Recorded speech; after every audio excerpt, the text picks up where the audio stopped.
Salam, hər vaxtınız xeyir olsun kanalımın dəyərli izləyiciləri, əziz şagirdlər. Bildiyiniz kimi 3 aprel 2025-ci il tarixində DİM 9-cu sinif buraxılış demək fənlərindən 9-cu sinif şagirdlərinə 1-ci zonaya daxil olan məktəblərə buraxılış imtahanı keçirildi. Bugün mən sizə həm qrammatika suallarının, həm də demək, təlaş mətninin izahını ayrı-ayrı videolarda çəkib paylaşmışam. İndi isə yuxarı Gövhər Ağa məscidi mətnində daxil olan 47-56 sayılı tapşırıqların izahını verəcəm. İlk əvvəl mətnlə siz tanış olmusunuzsa, sualları birgə cavablandıraq. Çünki mətni səsləndirmək istəmirəm və yaxud da əgər mətnlə tanış deyilsinizsə, o zaman videonu saxlayıb daha sonra cavablarınızı bir-bir mənimlə yoxlaya bilərsiniz.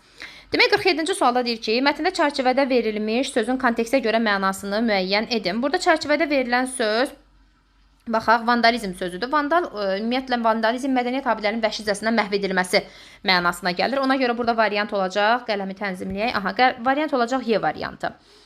48-də mətnə əsasən doğru fikirləri istəyir bizdən. Yuxarı Gövhər Ağa məscidinin interyeri məhv edilmişdi. Bəli, məhv edilmişdi. Çünki burada deyirdi ki, erməni vandalizmindən əziyyət çəkir, zərər çəkir və məscidin daxili dizaynı məhv edilir, minarələr zədələnir, fasadı ciddi. Həm daxili, həm də xarici hissəsi zədələnir. Yəni, bu o deməkdir ki, bir doğrudur. Birinci Qarabağ müharibəsində bir çox memarlıq abidələri erməni vandalizmindən xilas oldu. Xilas oldu, yox, qurbanı oldu. 2 yanlışdır. İkiləri gəlin çıxaq. Memarlıq abidəsi əsasında Şuşa şəhərinin yaradılma tarixi haqqında məlumat var. Bəli, var idi. Burada deyir ki, məscidin divarlarında Şuşa şəhərinin əsasının qoyulması tarixi qeyd olunmuşdu. 3-cü abzasda bu barədə məlumat verilirdi 2-ci cümləsində. Ona görə 3 doğrudur. 4-də deyir ki, Şuşa qalasının divar rəsmləri şair rəssam Mir Mövsüm Nəvvab tərəfindən işlənmişdi. Burada məscidin divarlarından söhbət gedirdi. Şuşa qalasının divarlarından söhbət getmirdi. Baxın, burada deyir, məscidin divarları Şuşa şəhərində yaşayıb yaratmış şair rəssam Mir Mövsüm Nəvvab tərəfindən işlənib. Demir Şuşa qalasının, deyir ki, məscidin divarları. Ona görə 4 yanlışdır. 4 yanlışdırsa, demək cavabımız olacaq 1-3. Cavab da Y variantı. 49. Nömrələnmiş hansı cümlədə fikir özündən əvvəl səbəbi verilmişdi?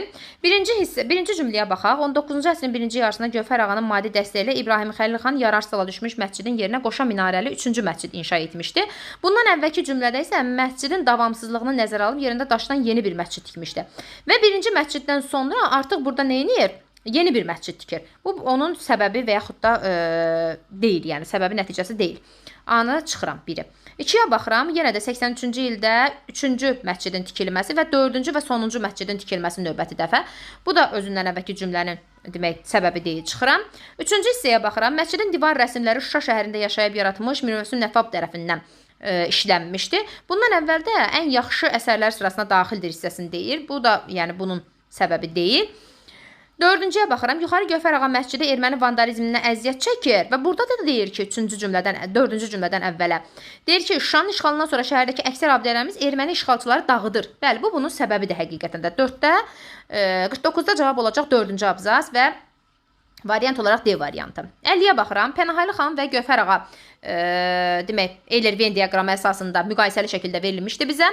Qamışdan məscid tikdirəm. Baxaq, burada deyirdi əslində ki, burada həmin hissəni tapım sizin üçün işarəliyim, daha aydın olsun sizə ki, bax 1750-ci ildə Qarabağ xanı saray paralel qamışdan məscid Pənahəli xan demək inşa etdirmişdi. Pənahəli xandan bəhs olunurdu. Demək 1-ə yazacağam A. Şuşa qalasının qurucusudur. Bax burada deyir ki, Şuşa qalasının banisi Pənahəli xan. Demək B-ni də yazacağam yenə də 1-ə. Sonra C-də deyir ki, şəhər üçün əhəmiyyəti olan memarlıq abidəsi inşa etdirmişdi. Həm Pənahəli xan, həm də Gövhər Ağa. Məscid Pənahəli xan da inşa etdirmişdi, Gövhər Ağa da. Bunu yazıram, demək 3-ə. 3-ə yazdım C. Sonra D-yə baxıram, 2 mərtəbəli qoşa minarəli bina tikdirmişdi. Burada bu barədə söhbət gedirdi. Deyir ki, məscid 2 mərtəbəli qoşa minarələrə malik binadır. Bu Gövhər Ağa məscidindən söhbət gedirdi. Gövhər Ağanın maddi dəstəyi əsasında tikilən.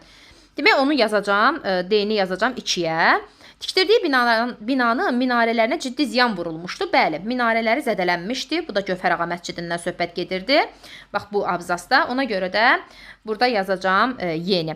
Demək, 1-ə oldu A-B, 2-ə oldu D-yi, 3-ə oldu C, variant olur B variantı. 51-də demək, baxıram, üzərində rəqəm yazılmış sözlər əsasında cədvəldəki doğru fikirləri istəyir bizdən. Demək, qələmi biraz dəyişək. Aha. Demək, üzərində rəqəm yazılmış sözlərə baxaq. Burada dağıtdı sözüdür. Gəlin dağıtdı sözünə baxaq. Şuşanın işğalından sonra şəhərdəki əksər abidələrimizi erməni işğalçıları dağıtdı. Bu həqiqi mənadadır burada. İndi bizə məcazi mənası lazımdır. Sel körpünü dağıtmışdı. Bu həqiqi mənadadır. Ona görə demək, bunu götürmürəm. Bunu götürmürəm. Çünki burada məcazi lazım idi mənə. Biri götürmürəm. Sonra 2-yə baxaq. 2-də nə idi söz? Gediş sözüdür burada. Deyir 2-ci Qarabağ müharibəsinin gedişi zamanı. Buradakı gediş o gedişdən, gəlişdən deyil yəni. Demək, 2 məcazi mənadır. Bəli, gəlişin istər aşiq, heç istəməz gedişim. Bu həqiqi mənalıdır. Bəli, bu da düzdür. Burada məcazi isə burada həqiqi olmalıdır. 2 götürürəm. Əsarət sözünə baxıram. Əsarət necə işlənmişdi burada? Deyir, Şuşa işğalından azad edildi. Oradakı tarixi memarlıq abidələrimiz də erməni əsarətindən qurtuldu. Erməni əsarətindən qurtulmaq demək, əsarətindən qurtulmaq məcazi mənada işlədilmişdi. İşlədilmənə qəlbim gözlərinin əsarətindədir. Yox, əsarət burada həqiqi mənadadır. Bir dəqiqə. Əsarət burada həqiqi mənadadır. Ona görə əsarəti götürmürük. Qəlbim gözlərinin əsarətindədir. Qəlbimin əsarətində olmağı məcazi mənadadır. Bu isə yanlışdır. Demək, həm ikisi də məcazidir.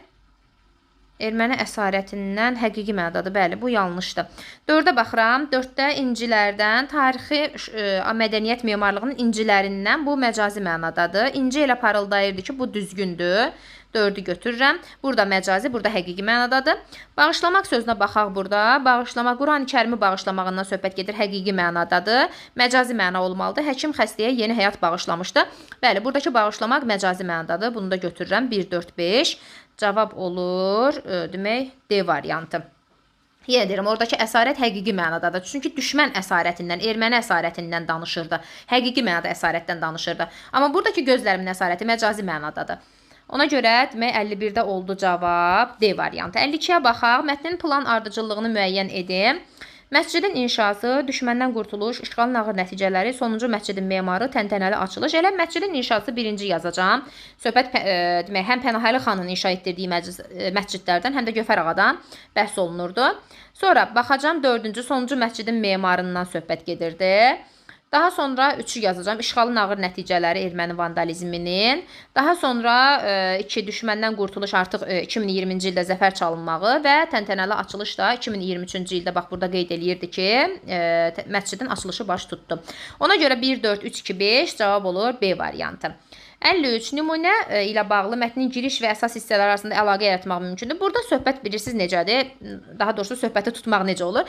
Birincisi, bu hissə ilə bu hissənin arasında bir əlaqə yaratmaq lazımdır. Yəni ki, bu yəni mən A variantında olan hissəni bura qoysam bir uyğunluq gələcəkmi, yoxsa gəlməyəcəkmi? Ümumiyyətlə belə suallarda, yəni sonuncu giriş hissə ilə əsas hissəni demirmi? Demək, giriş hissənin sonuncu cümləsi əsas hissənin ilk cümləsi ilə əlaqələnməlidir həmin o cümlə.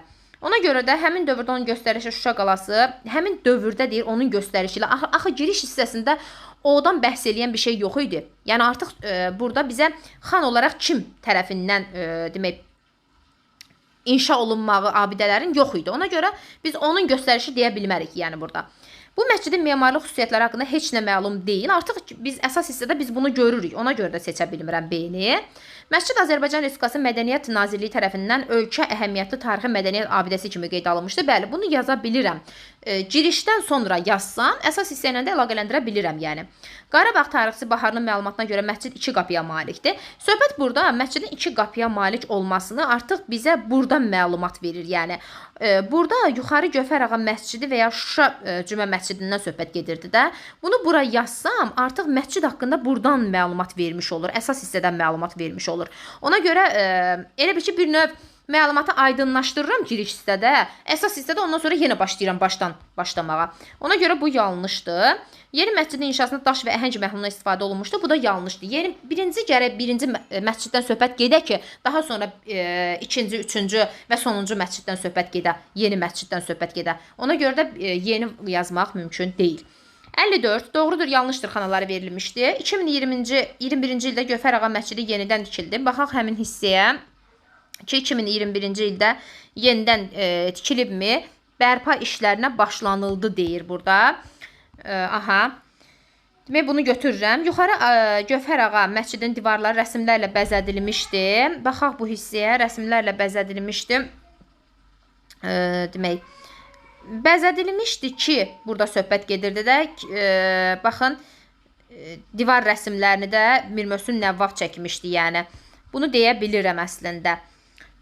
Burada 2021-ci ildə Gövhər ağa məscidi yenidən tikildi fikrini inşasına başlanılır, tikilmir əslində. Açılışı başlayır 2023-cü ildə. Gəlin, iki düzgündür əslində. Divarları rəsmlərlə bəzədilmişdi. 3-də Kərbəlayi Səfixan Qarabağı Gövhər ağanın maddi vəsaiti əsasında tikilən 3-cü Cümə məscidinin memarıdır. Baxaq bura, demək, 4-cü Cümə məscidi, sonuncudan söhbət gedirdi burada. Bu yanlışdır. Bu yanlışdır. Demək, İbrahim Xəlil xan hakimiyyətə gəldikdən sonra Pənahəli xanın tikdirdiyi məscidin yerində yeni məscid tikdirmişdi. Demək, İbrahim Xəlil xan, bəli, Pənahəli xanın məscidinin yerində, demək, hakimiyyətə gəldikdən sonra qamışdan davamsızlığını görüb yenidən daşdan məscid tikdirir. Bu düzgün fikirdir əslində. 4 düzgün fikirdir. Gəlin 4-ləri çıxaq. 4-ləri çıxanda, burada biz 1-i götürmürük. 1-i götürmürük, çünki yuxarı Gövhər ağa məscidinin divarları həqiqətən rəsmlərlə bəzədilmişdi. Çünki 2021-ci ildə Gövhər ağa məscidi yenidən tikildi deyir, yox. Burada deyir ki, inşasına başlanıldı. Yəni açılışda bərpa işlərinə daha doğrusu başlanıldı. Tikildi yox. Ona görə bir yanlışdır yəni burada. 2 ilə burada olacaq 3 cavab olur B variantı. Digər 55-56-cı suallar isə cavab kartında olduğu üçün biz onları görmürük. Siz videonu bəyəndinizsə kanala abunə olmağı, videonu bəyənməyi, şərh yazmağı, fikirlərinizi mənimlə bölüşməyi unutmayın. Sağ olun.